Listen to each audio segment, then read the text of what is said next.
الحمد للہ وحدہ والصلاة والسلام علی من لا نبی بعدہ اما بعد فاعوذ باللہ من الشیطان الرجیم بسم اللہ الرحمن الرحیم واجتنبوا قول الزور صدق اللہ مولانا العظیم اللہم صلی وسلم بارک علی سیدنا و مولانا محمد وعلی آلہ وصحبہ اجمعین۔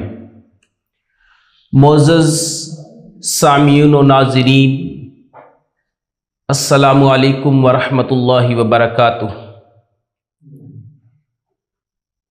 معزز سامعین و ناظرین، آج کی نشست میں میں نے ایک بہت اہم موضوع کا انتخاب کیا ہے، وہ ہے جھوٹ۔ اس کی سزا کیا ہے، اور جو مذاق میں آج کل جھوٹ بولا جاتا ہے اس کا شرعی حکم کیا ہے، اور والدین جو بچوں کو اپنی طرف مائل کرنے کے لیے کوئی کام کروانے کی غرض سے، کوئی کام بچوں سے لینے کی غرض سے جھوٹ بولتے ہیں، کوئی انعام کا لالچ دیتے ہیں، اور پھر بعد میں جو کہتے ہیں وہ کرتے نہیں، جو بچے کو کسی چیز دینے کا وعدہ کرتے ہیں وہ نہیں دیتے۔ اس کا شرعی حکم کیا ہے؟ جبکہ ہمارے معاشرے میں اس کو بالکل جھوٹ نہیں سمجھا جا رہا، اس کو مذاق کے طور پہ لوگ لے کر نظر انداز کر دیتے ہیں۔ تو ہمیں عقائد و نظریات وہ رکھنے ہوں گے، فکر وہ اختیار کرنی ہوگی جو ہمیں قرآن و سنت نے عطا کی ہے۔ شریعت نے جو فکر، جو سوچ ہمیں دی ہے، ہمیں اس کو اختیار کرنا ہوگا، نہ کہ اپنے رسم و رواج کو، اپنے آراء کو جو قرآن و سنت کے خلاف ہوں ان کو اہمیت دی جائے، ان کو رواج دیا جائے۔ تو قرآن مجید فرقان حمید میں اللہ رب العزت نے ارشاد فرمایا واجتنبوا قول الزور، فرمایا کہ جھوٹی بات سے پرہیز کیا کرو۔ سورہ الحج آیت نمبر 30 ہے یہ، اور پھر سورہ آل عمران آیت 61 میں اللہ فرماتا ہے لعنت اللہ علی الکاذبین، فرمایا کہ جھوٹوں پر اللہ کی لعنت ہو۔ یعنی اللہ کی لعنت سے مراد یہ ہے کہ وہ شخص اللہ کی رحمت سے دور کر دیا جائے، اللہ کی بخشش مغفرت سے وہ بندہ محروم کر دیا جائے۔ اللہ کی لعنت کا یہ معنی ہے، کوئی بھی شخص جس کے اوپر اللہ لعنت بھیجتا ہے تو اللہ کے لعنت بھیجنے کا مطلب یہ ہے کہ اللہ اس شخص کو اپنی رحمت سے دور کر دیتا ہے، مغفرت بخشش سے اللہ محروم کر دیتا ہے۔ تو یہ اللہ کی لعنت کا معنی ہے، مفہوم ہے۔ تو اس آیہ مبارکہ میں سورہ آل عمران کی جو 61 آیہ نمبر ہے، اس میں بتایا کہ جھوٹوں پہ اللہ کی لعنت ہے۔ تو کتنی شدید وعید اس آیہ کے اندر بیان کی گئی ہے۔ سورہ المؤمن آیت 28 اللہ رب العزت فرماتا ہے ان اللہ لا یہدی من ہوا مسرف کذاب، فرمایا کہ بے شک اللہ اسے ہدایت نہیں دیتا جو حد سے گزرنے والا سراسر جھوٹا ہو۔ حد سے گزرنے والا وہ شخص ہے جو مسلسل نافرمانی کرتا رہتا ہے، اللہ تعالیٰ کی حدوں کو توڑتا رہتا ہے، شریعت کی دھجیاں اڑاتا رہتا ہے، شرک کے احکامات کو اس و مذاق بنائے رکھتا ہے، تو وہ حد سے گزرنے والے کی کیٹیگری میں آتا ہے۔ تو فرمایا کہ اس کو بھی اللہ ہدایت نہیں دیتا، اس کی سزا کی وجہ سے، جو اس نے دین کو مذاق بنایا، تمسخر کے طور پر اسلام کو سمجھتا رہا، اسلام کو اہمیت نہیں دیتا، اللہ کے احکام کو، نبی صلی اللہ علیہ وسلم کے فرمودات کو اہمیت نہیں دیتا، اپنی من مانی کرتا ہے، اپنے نفسانی خواہشات کا غلام ہے، فرمایا کہ مسرف ہے، وہ حد سے بڑھنے والا ہے، فرمایا کہ اس کو بھی اللہ ہدایت نہیں دیتا، اس کے گناہوں کی سزا کے طور پر۔ پھر فرمایا کذاب، جو انتہائی جھوٹا ہے، اس کو بھی اللہ ہدایت سے محروم کر دیتا ہے۔ یہ سورہ المومن کی آیت نمبر 28 ہے۔ اور پھر اللہ رب العزت ایک اور مقام پہ فرماتا ہے، سورہ الجاسیہ آیت نمبر 7، فرمایا کہ وَيْلٌ لِكُلِّ أَفَّاكٍ أَثِيمٍ، فرمایا کہ ہر بہتان تراشنے والے کذاب، یعنی انتہائی جھوٹے اور بڑے سیاہ کار کے لیے ہلاکت ہے، تباہی ہے۔ اس آیت کے اندر بھی کتنی سخت وعید ہے، جو جھوٹا شخص ہے اس کے لیے ہلاکت ہے، تباہی ہے، بربادی ہے۔ تو یہ 4 آیات میں نے پیش کی قرآن مجید سے۔ اب ہم احادیث کی طرف آتے ہیں۔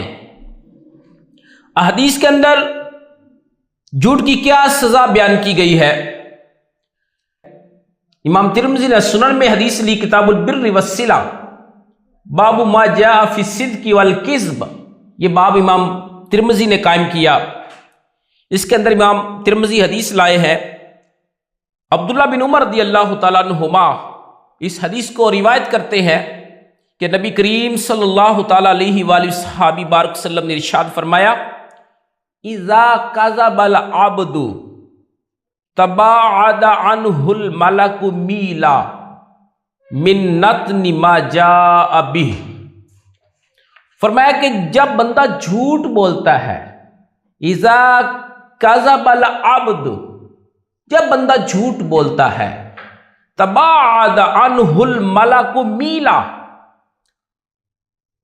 تو جو فرشتے کرامن کاتبین ہیں یا دیگر فرشتے ہمارے محافظ ہیں، وہ 1 میل دور چلے جاتے ہیں جھوٹ بولنے والے سے۔ کس وجہ سے؟ من نتنی ما جاء بہ، جو جھوٹ بولنے کی وجہ سے اس کے منہ سے بدبو آتی ہے، اس بدبو کی وجہ سے 1 میل تک فرشتے اس شخص سے، جھوٹے شخص سے دور چلے جاتے ہیں۔ اس میں دیکھیں کتنی سخت وعید حدیث میں بیان کی گئی ہے کہ جھوٹ بولنے سے اللہ کی جو فرشتے ہیں ان کو کتنی تکلیف ہوتی ہے، کتنی اذیت پہنچتی ہے کہ وہ جھوٹ بولنے والے کے منہ سے بدبو جو آتی ہے، اس بدبو کے اثرات سے بچنے کے لیے وہ 1 میل دور چلے جاتے ہیں۔ تو یہ باطنی بیماری ہے، باطنی برائی ہے جو ام الخبائث ہے، یہ ساری برائیوں کی جڑ ہے۔ اور جھوٹ پھر ایسا قبیح برا فعل ہے کہ جس کو چھپانے کے لیے ہمیں 100 جھوٹ بولنے پڑتے ہیں، 1000 جھوٹ بولنے پڑتے ہیں۔ جھوٹ گناہ کا راستہ دکھاتا ہے، وَإِنَّ الْفُجُورَ يَهْدِي إِلَى النَّارِ، اور گناہ دوزخ کی طرف لے جاتا ہے۔ یعنی اس میں دیکھیں، جھوٹ بولنے سے انسان گناہوں کی دلدل میں پھنس جاتا ہے، نیکیوں سے دور ہو جاتا ہے، اس کے دل سیاہ ہونا شروع ہو جاتا ہے، کالے نقطے، سیاہ نقطے اس کے دل پہ لگنا شروع ہو جاتے ہیں، سیاہ دل ہو جاتا ہے اس کا، وہ ہدایت سے محروم ہوتا چلا جاتا ہے۔ شخص جتنا جھوٹ بولتا رہتا ہے کثرت سے، اتنا ہی زیادہ ہدایت سے، اللہ کی رحمت سے دور ہوتا چلا جاتا ہے۔ تو فرمایا یہ گناہوں کا راستہ دکھاتا ہے جھوٹ، اور گناہ کا ہر بندے کو لے جاتے ہیں میں یہدی الی النار، وہ بندے کو دوزخ کی طرف لے جاتے ہیں۔ امام ترمذی ایک اور حدیث لائے ہیں کتاب البر والصلہ کے اندر ہی، امام ترمذی حدیث لائے ہیں، انس بن مالک رضی اللہ تعالیٰ عنہ حدیث کے راوی ہے کہ نبی کریم صلی اللہ علیہ وآلہ صحابی بارک وسلم نے فرمایا، من ترک الکذب وہو باطل بنی لہ فی ربض الجنہ، فرمایا کہ جو شخص جھوٹ کو باطل سمجھ کر ترک کرے گا اس کے لیے جنت کے اطراف میں محل تیار کیا جائے گا. یعنی اس میں جھوٹ کو ترک کرنے کا فائدہ بتایا گیا ہے. اس کے لیے جنت میں اللہ اس کے لیے محل تیار کرے گا. اس شخص کے لیے جھوٹ کو ترک کر دیتا ہے کہ یہ باطل ہے، اس کو باطل سمجھتے ہوئے. اور آج جو ہمارے معاشرے میں مزاح کے اندر جھوٹ بولا جاتا ہے اور از راہ مزاح جھوٹ بولنا ہمارے معاشرے کا ایک المیہ بن چکا ہے، اور جھوٹی باتیں کرنے، جھوٹے واقعات بیان کرنے کہ جو ایک معاشرے کا ٹرینڈ بن چکا ہے، اس کے متعلق کیا حکم ہے؟ اب اس کے بارے میں حدیث امام احمد بن حنبل حدیث لائے ہیں مسند میں، امام ابو داؤد اپنی سنن میں حدیث لائے ہیں کتاب الادب میں باب فی التشدید فی الکذب، اور امام ترمذی اپنی سنن کتاب الزہد کے اندر حدیث لائے ہیں باب فی من تکلم بکلمۃ یضحک بها الناس. اب حدیث سنے، ابن حکیم اپنے والد سے یہ حدیث روایت کرتے ہیں کہ انہوں نے نبی کریم صلی اللہ تعالی علیہ وآلہ صحابی بارک وسلم کو یہ فرماتے ہوئے سنا. فرمایا ویلن، فرمایا کہ تباہی ہے، ہلاکت ہے، للذی یحدث بالحدیث، فرمایا کہ اس شخص کے لیے تباہی ہے، ہلاکت ہے کہ جو کوئی بات بیان کرتا ہے، کس لیے؟ لیضحک بہ القوم، کہ اس کا مقصد بات کرنے کا لوگوں کو ہنسانا ہے، اور بات بیان کرتے ہوئے کیا کرتا ہے؟ فیکذب، جھوٹ بولتا ہے، جھوٹ کا سہارا لیتا ہے. میں کہ اس شخص کے لیے خرابی ہے جو لوگوں کو ہنسانے کے لیے جھوٹی بات کرتا ہے. ویل لہ ویل لہ، میں کہ اس کے لیے خرابی ہے، اس کے لیے خرابی ہے. یعنی اس حدیث کے اندر 3 مرتبہ ویل کا لفظ استعمال کیا گیا، یعنی اس شخص کے لیے ہلاکت ہے، بربادی ہے کہ جو جھوٹی باتیں بیان کرتا ہے لوگوں کو ہنسانے کے لیے. آج ہم اپنے معاشرے کا جائزہ لیں تو یہ بات عام ہے کہ لوگ آج لوگوں کو ہنسانے کے لیے، خوش طبعی کے لیے یہ عمل سر انجام دے رہے ہیں، جھوٹ بول رہے ہیں، کثرت سے بول رہے ہیں. وہ سوچتے ہیں کہ لوگ خوش ہو جائیں گے، ان کا دلوں کا بوجھ ہلکا ہو جائے گا، لیکن شریعت کی دھجیاں اڑائی جا رہی ہیں. وہ شخص اپنے تباہی ہلاکت کا سامان خرید رہا ہے، تباہی خرید رہا ہے اس عمل کے ذریعے سے. تو عموماً آج کے معاشرے میں والدین بچوں سے کام کروانے کی غرض سے انہیں کسی انعام کا لالچ دیتے ہیں. دراصل ان کا مقصد انعام دینا نہیں بلکہ ان سے کام لینا ہوتا ہے. تو ایسا عمل بھی جھوٹ کے زمرے میں آتا ہے. اس سے بھی نبی کریم صلی اللہ تعالی علیہ وآلہ صحابی بارک وسلم نے سختی سے منع فرمایا ہے. اس کے بارے میں حدیث سنیں.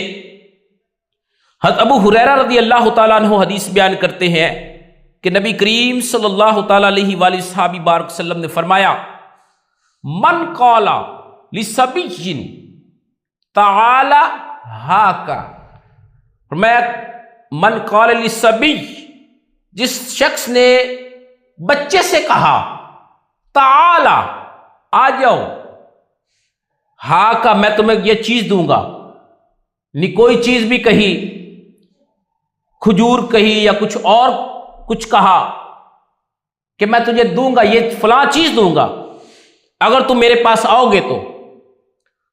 فرمایا کہ ثم لم یؤتہ فہی کذبہ، فرمایا پھر اسے کچھ نہ دیا بچے کو تو میں یہ بھی جھوٹ ہے. لیکن آج کے اس معاشرے میں اس عمل کو بھی جھوٹ نہیں سمجھا جاتا.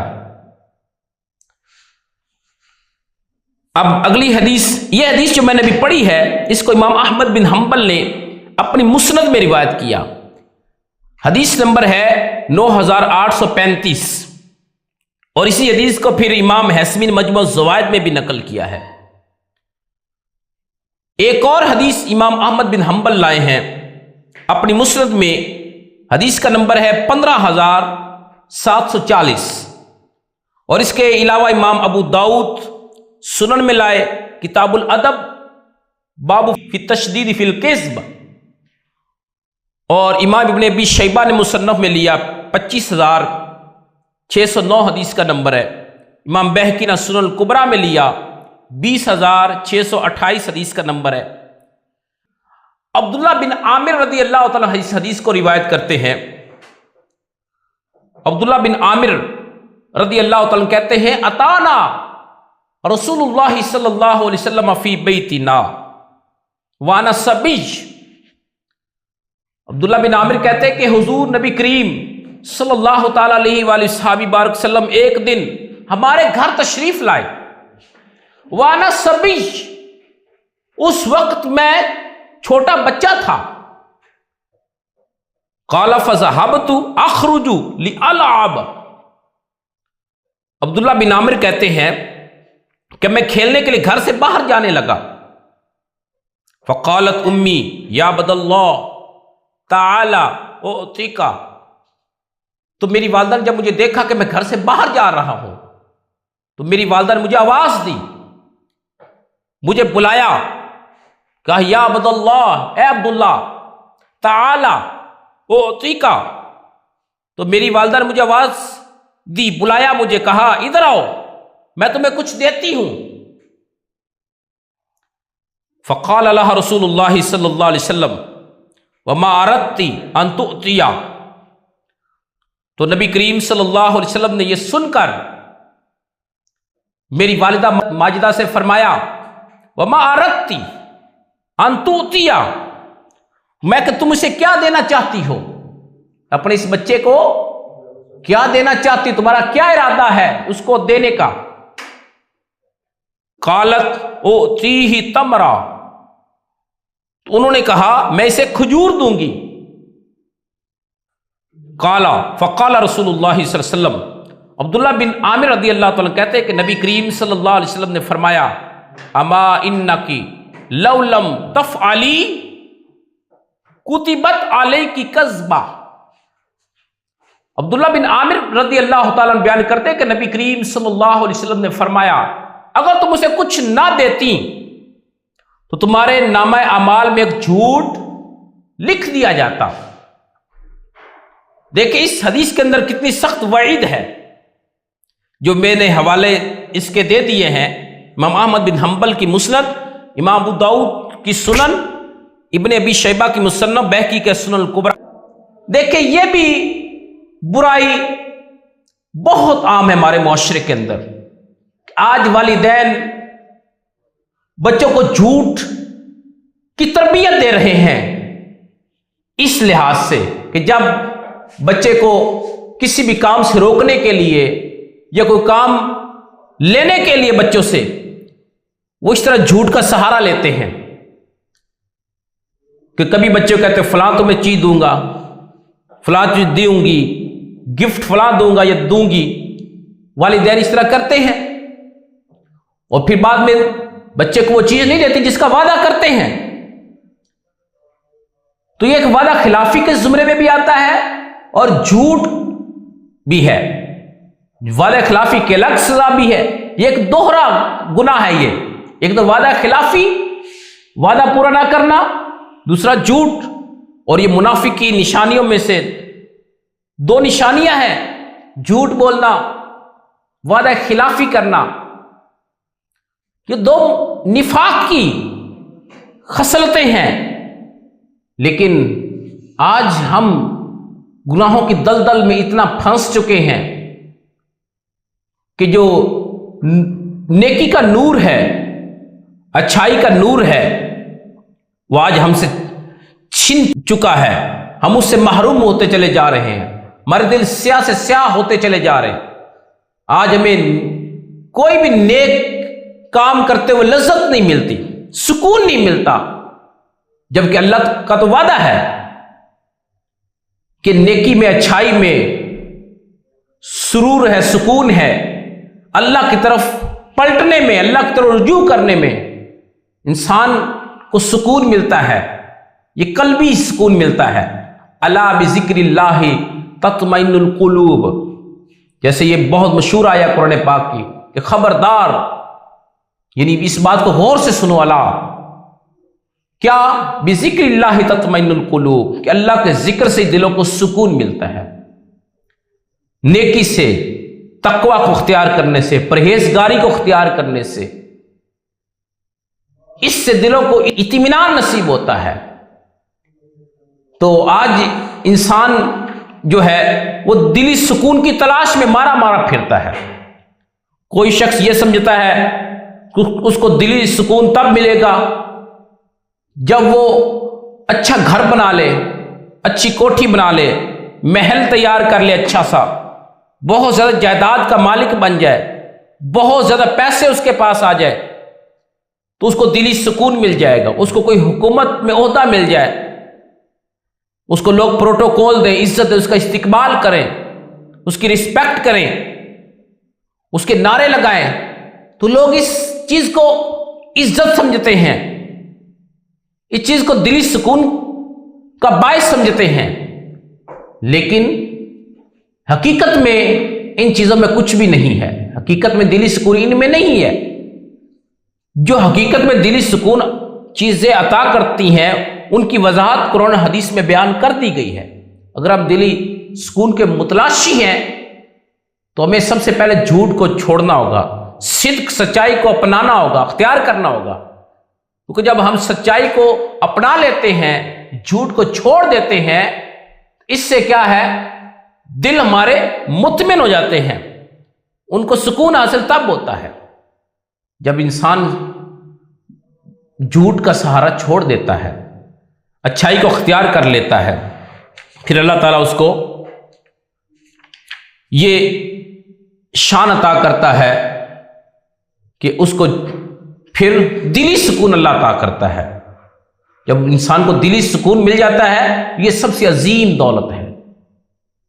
تو اس حدیث کے اندر جو میں نے پڑھی، بیان کیا گیا ہے کہ جو والدین بچوں سے کوئی کام لینے کی خاطر یا کسی کام سے روکنے کی وجہ سے جھوٹ کا سہارا لیتے ہیں تو ان کی کیا سزا ہے۔ یہ بھی جھوٹ ہے، اس عمل کو کہا گیا جھوٹ کی سزا کہ یہ دوزخ کی طرف لے جاتا ہے عمل، فَإِنَّ الْفُجُورَ يَهْدِي إِلَى النَّارِ، یہ دوزخ کی طرف لے جاتا ہے۔ آگے حدیث ہے، امام مسلم حدیث کو لائے ہیں، امام مسلم لائے ہیں اپنی صحیح کے اندر کتاب الایمان میں۔ حضرت ابو ذر رضی اللہ تعالیٰ سے حدیث روایت ہے کہ نبی کریم صلی اللہ تعالیٰ علیہ وآلہ صحابی بارک وسلم نے فرمایا، ثلاثۃ لا یکلمہم اللہ یوم القیامہ، میں کہ تین شخصوں سے، تین آدمیوں سے اللہ تعالیٰ قیامت کے دن بات نہیں کرے گا۔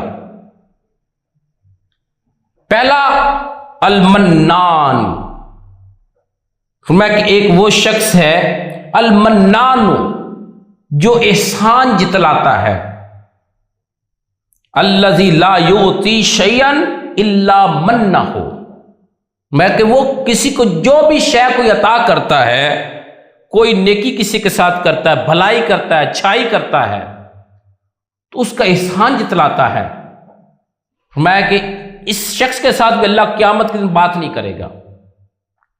دوسرا والمنفق سلعتہ بالحلف الفاجر، میں کہ دوسرا وہ جو جھوٹی قسم کھا کر سامان فروخت کرتا ہے، اس کے ساتھ بھی اللہ تعالی ہم کلام نہیں ہوگا۔ اور تیسرا والمسبل ازارہ، اور تیسرا وہ شخص جو تکبر کرتے ہوئے اپنے کپڑوں کو ٹخنوں کے نیچے لٹکاتا ہے۔ میں ان تین آدمیوں سے اللہ تعالیٰ قیامت کے دن بات نہیں کرے گا۔ الغرض اسلام میں جھوٹ کی سخت مذمت بیان کی گئی ہے، لہذا اس سے ہمیں ہر ممکن بچنا چاہیے۔ تو اللہ تعالیٰ سے دعا ہے کہ اللہ تعالیٰ ہمارے اس حال پہ رحم فرمائے، کرم فرمائے، اور میں اس کبھی برائی سے ہم سب کو محفوظ رکھے، آمین۔ وما علیہ الا البلاغ۔